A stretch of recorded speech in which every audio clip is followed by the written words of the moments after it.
오늘은 제목에도 쓰여 있지만 소소하지만 저만의 얘기를 해볼까 합니다. 참고로 저는 엉뚱한 면이 많고 보통의 사람들이 생각하지 않는 접근 방식으로 내용을 풀어가는 편입니다. 온라인에서도 그런 성향이 좀 드러나고 사회생활을 하는 데 있어서도 어렸을 때는 많은 어려움이 있었습니다. 오래전부터 블로그와 쇼핑몰을 운영하면서 저는 많은 것을 배우고 느낀 것이 있습니다.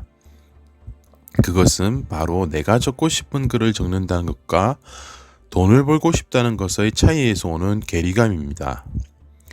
뜬금없이 무슨 말이냐 하시겠지만 블로그에 글을 쓰거나 물건을 판매할 때 내가 적고 싶은 글은 아니지만 사람들을 유입시키기 위해서 또는 물건을 팔기 위해서 이 내용 저 내용 고급적인 내용을 포함한 많은 정보를 함축적으로 담아내어 글을 적습니다. 며칠 고생해서 내용을 적고 상품을 올릴 때도 있습니다. 블로그에서 내가 적은 글이 어떤 분에게는 도움이 될 것이고 또 다른 분에게는 눈살을 찌푸리게 만드는 행동이 될 수도 있습니다. 일반적으로 글을 적으면 방문도 많아지고 조회수도 오르고 저품질도 막을 수 있는 단단한 기둥의 기반이 됩니다. 또한 본인의 블로그에 조회수와 체류 시간을 늘릴 수 있는 다양한 방법이 있습니다. 여러분이 생각하시는 것보다 정말 다양한 방법이 존재합니다. 이 방법은 오늘 주제에 벗어나기 때문에 다음에 다뤄보겠습니다. 그 중에서 오늘은 하나만 얘기해 보겠습니다. 나의 글을 보지 않고 그냥 공감만 누르거나 잠시 방문하는 사람들의 홍보성 이웃 추가를 나중에 끊어버려도 블로그 지수와 체류 시간은 상승하게 됩니다. 하지만 전 이 방법을 사용하지 않습니다. 블로그를 유심있게 관찰하면 이런 분들은 눈에 금방 보입니다. 그런데 과연 그런 사람과의 관계를 끊어버리는 것만이 정답일까요?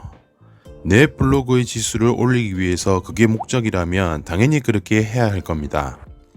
하지만 온라인 홍보를 해보고 상품의 물건을 팔아보고 상담원을 해보신 분이라면 그러한 분들을 쉽게 끊을 수가 없습니다. 인생의 경험이 많으신 분은 제 말뜻을 이해하실 겁니다. 남에 대한 배려라는 개념보다는 나도 그러한 과정을 겪은 일종의 동질감 내지는 감정의 공유 정도라고 보면 될 것 같습니다. 아 맞다, 나도 저때 저렇게 했었지. 참 힘들었는데 고생하시는구나. 저런 방법보다는 이렇게 하면 더 괜찮을 텐데 같은 그런 생각입니다. 또한 블로그에 내용을 쓸 게 없다는 분들이 많으십니다.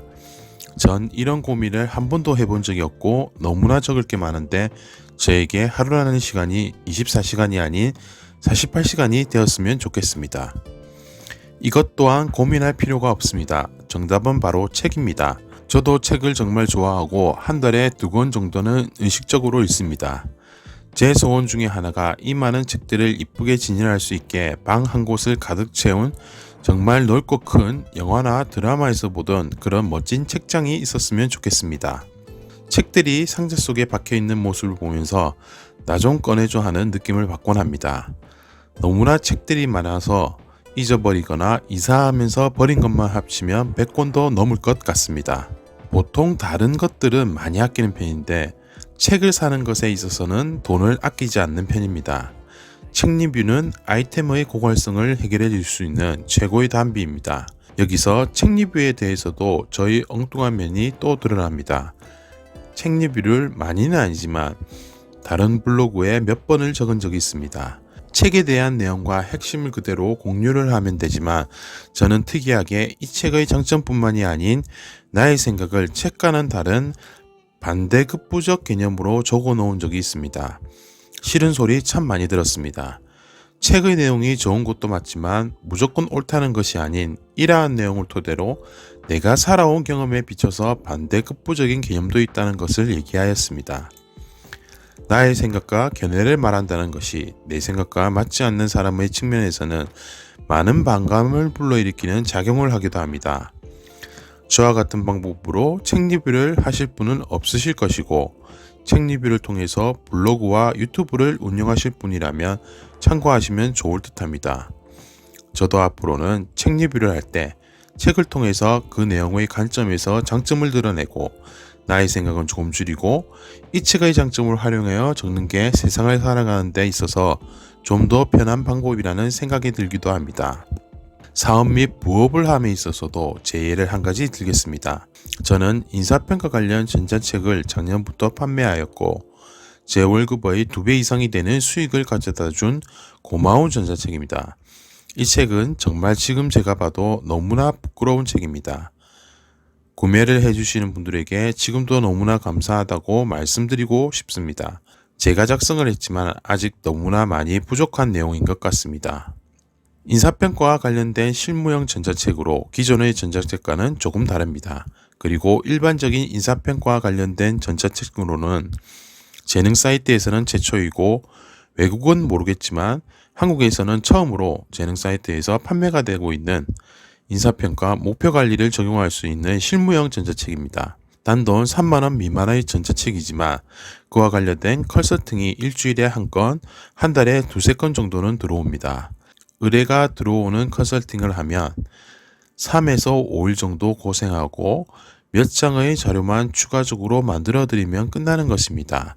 하지만 저는 의뢰인과 얘기를 하면서 이런 형식으로 하면 내가 만든 전자책으로 적용할 수 있는 방법과 방향이 상이할 것 같고 의뢰인이 요구하는 방법은 나의 성격과도 맞지 않겠다는 생각이 들었습니다.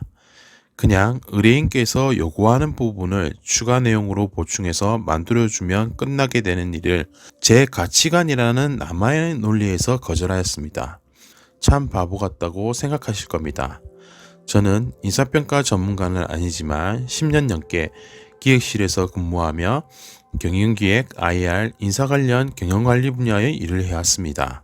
적게는 몇십명, 많게는 수백 명이 있는 회사에서 경영기획 파트로 일을 해왔지만 저보다 뛰어난 분들이 많다는 것을 당연히 알고 있습니다. 제 전자책을 구매해 주시는 분들 중에서는 인사 전문가도 있습니다. 그분들이 제 전자책이 대단해서 사는 것이 아니라 어떠한 내용인지 궁금해서 사셨을 거라고 당연히 생각하고 있습니다. 보시기에도 많이 부족하다고 느끼실 겁니다. 다시 주제로 돌아가겠습니다. 내가 적고 싶은 글, 내가 판매할 물건을 수단과 방법을 가리지 않고 홍보하거나 팔기 위해서는 때론 내가 하고 싶지 않은 것을 해야 할 때도 있습니다. 인간관계에서 상처를 받지 않는 것은 불가능하며 크든 작든 상처를 받게 되어 있습니다. 고민을 없애기 위해서 나홀로 살아가면 되지만 사회생활을 하는 데 있어서는 그렇게 할 수가 없는 것도 사실입니다. 하지만 우리가 일을 함에 있어서 항상 완벽할 수는 없으며 때론 타인에게 이기적일 필요도 있습니다. 블로그에 내용을 적고 있는 제 자신의 무지한 실수로 인해서 잘못된 정보를 전달하였던 적도 있고 실수도 정말 많았습니다. 그로 인해서 몇 개의 글은 지금도 삭제를 했습니다. 가끔은 내가 하고 싶은 대로 남들이 무슨 말을 해도 신경 쓰지 않고 할 수 있는 용기가 필요합니다. 이 용기는 시작이 어려워서 그렇지 막상 하고 나면 아무것도 아닌 것이 됩니다. 실패를 두려워하면 성공할 가능성조차 없어집니다. 실패가 두렵다면 그 실패를 즐기면 됩니다. 내가 하고 싶은 것과 내가 해야 할 일은 구분되는 것이 가장 좋겠지만 사람의 머리에는 한계라는 것이 있습니다. 블로그를 운영하시고 사업을 하시는 분이라도 가끔은 남들의 눈치, 남들에게 내가 어떻게 비춰질까? 이 내용을 적으면 욕을 먹을까? 사람들이 싫어하지 않을까? 내용이 부족하지 않을까? 하는 생각에서 한 번쯤은 벗어나시기 바랍니다.